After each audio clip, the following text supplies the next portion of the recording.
राम राम दोस्तों और मेरी माताएं बहनें, आशा है कि आप सभी के ऊपर बाबा नीम करोली जी की अपार कृपा होगी। आपके घर परिवार में सभी कुशल मंगल होंगे, यही मैं अर्जी लगाता हूँ महाप्रभु की शरण में। आपका भाई सत्येंद्र आपके लिए प्रार्थना करता है। हे मेरे प्रभु सर्वप्रथम पूज्य गणेश भगवान जी, मेरे प्रभु श्री राम जी, मेरी माँ सीता, मेरे बाबा नीम करोली जी, मेरे हनुमान बजरंग बली जी, आपका बेटा सत्येंद्र आपकी शरण में अर्जी लगाता है कि जो भी मेरा भाई मेरी माताएं बहनें आपकी ये महिमा सुनते हैं, उनके सभी दुख दूर करो, उनके सभी कष्ट हरो भगवान, उनके घर में सदैव सुख समृद्धि आए। यही मेरी प्रार्थना, यही मेरी अर्जी। जय राम जी की जय, हनुमान जी की जय, बाबा नीम करोली महाराज की। दोस्तों और मेरी माताएं बहनें, आज मैं आपको बहुत ही महत्वपूर्ण कहानी है जिसमें ये दर्शाया गया है, ये बताया गया है कि भाग्य का लिखा नहीं मिट सकता। एक पिता की कितनी ही संतान हो, सभी के भाग्य अलग अलग होते हैं, सभी अपने भाग्य का ही खाते हैं। एक राजा होता है, उसकी 7 लड़कियां होती हैं। उनके बारे में ये कहानी सुनाता हूँ मैं। मेरी दादी नानी हमें सुनाया करती थी, आज मैं आपको सुनाता हूँ। जय श्री राम। किसी नगर में एक राजा राज्य किया करते थे और उनकी 7 लड़कियां थी। राजा अपनी सभी पुत्रियों से बहुत प्रेम करते थे और उनसे रोज पूछा करते थे कि तुम किसके भाग्य का खाती हो।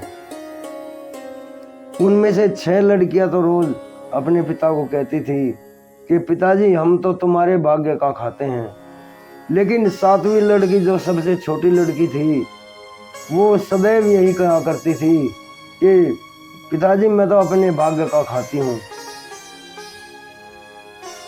ऐसा ही चलता रहा। रोज रोज अपनी छोटी बेटी की ये बातें सुनकर राजा क्रोधित होता। 6 बेटियों की बात सुनकर, प्रशंसा सुनकर के हम आपके भाग्य का खाते हैं, वो अति प्रसन्न होता और 6 बेटियों के ऊपर बहुत ही खुश रहा करता था। जबकि छोटी बेटी बिल्कुल अप्रिय हो गई थी और उसे कह दिया कि इसे ऐसे ही छोड़ दो, अपने भाग्य का ही खाने दो इसे। और 6 लड़कियों का विवाह बहुत बड़े बड़े राजकुमारों के साथ करता है। और जब 7वीं लड़की, सबसे छोटी लड़की का विवाह करने का नंबर आता है तो राजा आदेश देता है कि जाओ कोई गरीब कोढ़ी हो उसे ढूंढ कर लेकर आओ। तभी दरबारी लोग ढूंढने चल देते हैं, सैनिक चल देते हैं, खोज शुरू हो जाती है। तो सैनिक एक जगह घूमते हुए जा रहे थे, ढूंढते हुए, तो एक कोढ़ी मिलता है एक पेड़ के नीचे।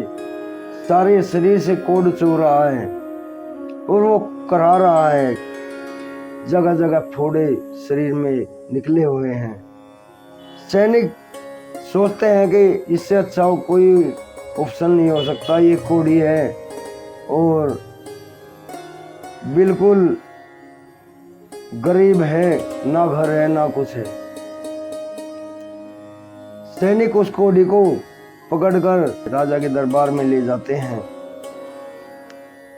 और राजा उस कोढ़ी के साथ अपनी छोटी बेटी की शादी कर देता है और कहता है कि मैं अब देखता हूँ कि तू अपने भाग्य का कैसे खाती है। तो बेटी का जवाब होता है कि पिताजी मैं अब भी अपने भाग्य का ही खाऊंगी, चाहे मैं किसी भी हालात में रहूं। और उस कोढ़ी के साथ खुशी खुशी चल देती है और वहीं पर उसी पेड़ के नीचे आकर वे रुक जाते हैं। ना कोई छत है ना कुछ है। राजकुमारी रोज अपने पति की सेवा में लग जाती है। तभी एक दिन रात में चकवाचक भी बोल रहे थे कि अगर कोई सुनता हो तो इस पेड़ के पत्ते घोटकर पिएगा तो कोढ़ खत्म हो जाएगा। तो राजकुमारी ने सोचा कि इसमें आजमाने से क्या फर्क पड़ता है, क्या पता कोड खत्म ही हो जाए। और राजकुमारी उस पेड़ के पत्तों को घोट घोट कर उसे अपने पति को पिलाती है। कुछ ही दिनों में उसका कोढ़ ठीक हो जाता है। वो कोढ़ी एकदम सुंदर हो जाता है, स्वस्थ हो जाता है और वो लड़की राजकुमारी बहुत खुश होती है। तभी एक दिन रात में राजकुमारी जाग रही थी। चकवा चकवी बोल रहे थे कि कोई सुनता हो तो सुनो, इस पेड़ के नीचे जड़ में एक खजाना दबा हुआ है, अगर किसी को चाहा हो तो वो निकाल ले। राजकुमारी सुन रही थी। उसने सोचा पहली भी बात चकवे चकवे की सत्य निकली, तेरे पति का कोढ़ ठीक हो गया है और ये चकवा चकवी झूठ नहीं बोल रहे। वो अगले दिन कहीं से खुरपा लेकर आई, कुछ खुदाली लेकर आई और उस पेड़ की जड़ के पास खोदने लगी तो उसे खजाना मिल जाता है। और फिर वो उसे उसमें से थोड़ा सा धन निकालकर बाकी उसे वहीं पर ढक देती है और धीरे धीरे थोड़ा थोड़ा धन निकालकर वो पूरा महल बना देती है। वहाँ पर नौकर चाकर सब काम करने लगते हैं, सब मौज बहार आ जाती है। और राजकुमारी और वो कोढ़ी जो अब राजकुमारों जैसा जीवन व्यतीत करने लगे थे, नसीब प्रधान है, भाग्य प्रधान है, इस बात की सत्यता राजकुमारी के आगे फलित हो गई थी। और फिर जिसने कोढ़ी के साथ उस लड़की की शादी करी थी, उस राजा के राज्य में सब नष्ट हो जाता है, राज्य छिन जाता है और वो बिल्कुल गरीबी हालत में आ जाता है। उधर राजकुमारी तो राजाओं के ठाठ से रहने लगती है और राजकुमारी के बाप ने जिसने कोढ़ी के साथ उसे ब्याहा था, उसके राजपाट सब छिन जाते हैं और वो गरीबी की रेखा में जीवन व्यतीत करने लगता है। और छाछ बेचने का काम वो इधर उधर मोहल्लों में छाछ बेचता है, बड़ी बड़ी दाढ़ी। तो राजा सोचता है कि देखो मेरी 6 बेटियां जिनकी शादी राजकुमारी से करी थी, उनका क्या हाल है। वो सभी के राज्य में जाता है लेकिन उसे कोई नहीं पहचानता। फिर वो 7वीं लड़की के बारे में सोचता है कि जिसका विवाह मैंने एक कोढ़ी के साथ किया था, उस कोढ़ी का पता ले लूं, उस लड़की का पता ले लूं वो किस हाल में है। तभी वो उसी जगह पर आते हैं राजा, जहां वो पेड़ था जहां वे राजकुमारी को छोड़कर गए थे, उस कोढ़ी के पास। लेकिन वहां पर बहुत बड़ा महल दिखाई देता है और राजा अचंभित होता है, पूछता है किसी से, अरे भाई ये किसका घर है, किसका महल है ये। तो लोग कहते हैं कि एक कोढ़ी था पहले यहाँ पर, राजा ने अपनी लड़की की शादी कोढ़ी के साथ कर दी और उस लड़की के नसीब से यहाँ पता नहीं खजाना निकला और वो कोढ़ी भी ठीक हो गया है। वे राजकुमारों जैसा जीवन जी रहे हैं। ये भाग्य का खेल ही है, सब अपने भाग्य का खाते हैं।